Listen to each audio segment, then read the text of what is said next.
حضرت سلمان فارسی مسلمان ہو گئے۔ سن 1 ہجری کے واقعات میں حضرت سلمان فارسی رضی اللہ تعالیٰ عنہ کے اسلام لانے کا واقعہ بھی بہت اہم ہے۔ یہ فارس کے رہنے والے تھے۔ ان کے آباء و اجداد بلکہ ان کے ملک کی پوری آبادی مجوسی آتش پرست تھی۔ یہ اپنے آبائی دین سے بیزار ہو کر دین حق کی تلاش میں اپنے وطن سے نکلے، مگر ڈاکوؤں نے ان کو گرفتار کر کے اپنا غلام بنا لیا، پھر ان کو بیچ ڈالا۔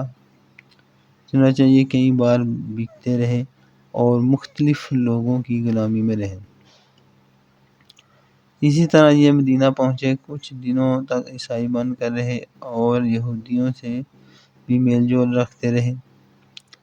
اس طرح ان کو توریت و انجیل کی کافی معلومات حاصل ہو چکی تھی۔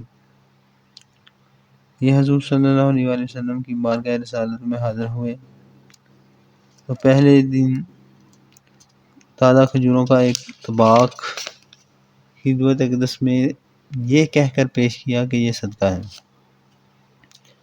حضور صلی اللہ علیہ وآلہ وسلم نے فرمایا کہ اس کو ہمارے سامنے سے اٹھا کر فقراء و مساکین کو دے دو، کیونکہ میں صدقہ نہیں کھاتا۔ پھر دوسرے دن کھجوروں کا خوان لے کر پہنچے اور یہ کہہ کر کہ یہ ہدیہ ہے سامنے رکھ دیا۔ تو حضور صلی اللہ علیہ وآلہ وسلم نے صحابہ کو ہاتھ بڑھانے کا اشارہ فرمایا اور خود بھی کھا لیا۔